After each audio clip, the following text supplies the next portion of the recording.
ఎంతో రుచికరమైనటువంటి సుఖీలండి ఇవి. చాలా బావుంటాయనమాట.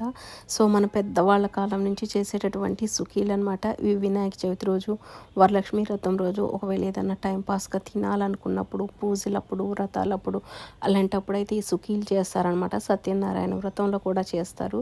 వీటిని సింపుల్‌గా చేసుకోవచ్చనమాట. చాలా బావుంటాయి. చాలా టేస్టీగా కూడా ఉంటాయనమాట. సో, దానికోసం వచ్చేసి కొన్ని శనగ బ్యాళ్ళు ఉంటాయి కదా! అవి నానేసుకొని ఉడకబెట్టి పెట్టుకోవాలనమాట. సో, ఇదొచ్చేసి మైదా పిండనమాట. మైదా ఈ విధంగా కలుపుకోవాలి. కొంచెం మరీ పలచగా లేకుండా, చిక్కగా లేకుండా. సో, ఇదొచ్చేసి మనము శనగపప్పు ఉడకబెట్టుకొని, ఆ ఉడికింది ఈ విధంగా పేస్ట్ చేసి పెట్టుకోవాలనమాట.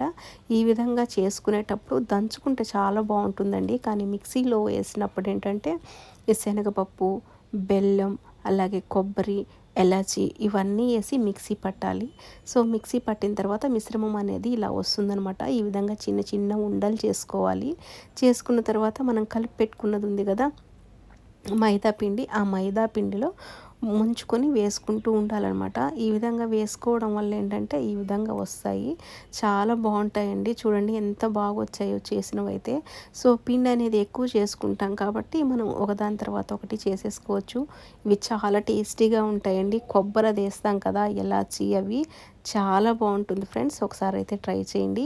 ఈ విధంగా ఒకదాని తర్వాత ఒకటనేదైతే వేసుకుంటూ ఉండాలి. మంచి టేస్ట్ వస్తుందండి. దంచితే ఇంకా బావుంటుందండి. ఆ పిండి అనేది ఉత్తది కూడా తినొచ్చు. చాలామంది ఏంటంటే కొంచెం పళ్ళు లేని వాళ్ళు అలాంటి వాళ్ళైతే ఉత్త పిండే చేసుకొని తింటారు. ఏం లేదండి శనగ బ్యాళ్ళు, బెల్లం, కొబ్బరి, ఎలాచి ఇదొక్కటే కదా! దంచితే మాత్రం సూపర్‌గా ఉంటాయండి. మిక్సీ పడితే మెత్తగా పోతాయి కానీ దంచితే చాలా టేస్ట్ వస్తుంది. ఒకసారి అయితే తప్పకుండా ట్రై చేయండి ఫ్రెండ్స్. చాలా చాలా బావుంటాయి. మీరెవరు ఇలా ట్రై చేశారో నాకు కామెంట్ సెక్షన్‌లో చెప్పడం మర్చిపోవద్దు.